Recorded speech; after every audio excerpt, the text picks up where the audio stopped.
Hello viewers, तो स्वागत है मेरे वीडियो लेक्चर सीरीज में। और आज हम लोग बात करने वाले हैं हिस्ट्री का चैप्टर 1, जिसका नाम है rise of nationalism in Europe. तो इस चैप्टर को समझने से पहले हमें क्या देखना पड़ेगा, ये पिक्चर देखनी पड़ेगी जो आपको अब व्हाइट बोर्ड के ऊपर शो हो रही होगी। तो व्हाइट बोर्ड के ऊपर जो आपको पिक्चर शो हो रही है, तो इसका नाम क्या है, the dream of world wide democratic and social Republic. तो इस जो पेंटिंग है इसका ये नाम है। तो अब हम लोग बात करें कि सबसे पहले चैप्टर में इस पेंटिंग के बारे में बात की गई है। तो ये पेंटिंग क्या है, इसको सबसे पहले हम लोग बहुत अच्छे समझते हैं कि क्या है ये पेंटिंग।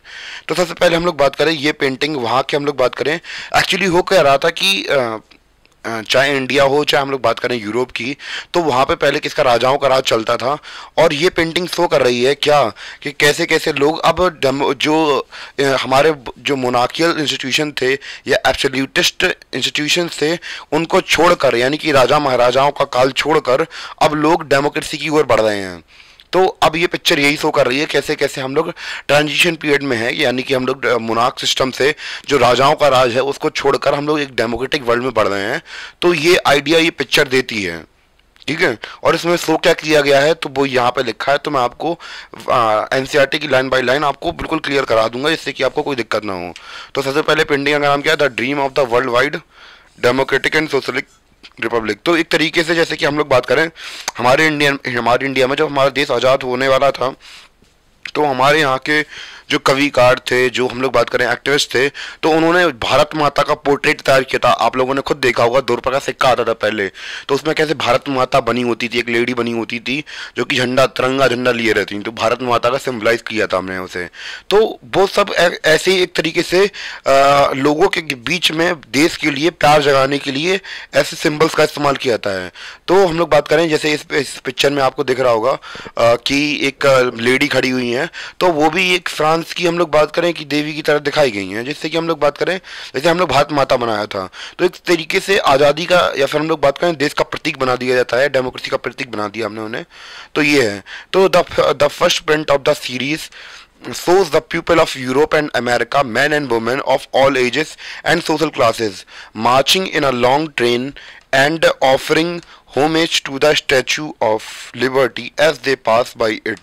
तो अब इस पैराग्राफ या फिर हम लोग बात करें इस लाइन का मतलब क्या है, इसको समझते हैं। सबसे पहले हम लोग बात करें कि ये जो पेंटिंग में हम लोग बात करें लोग जो दिखाए जा रहे हैं वो सीरीज में चल रहे हैं, और कहाँ के लोग हैं, यूरोप और अमेरिका के लोग हैं।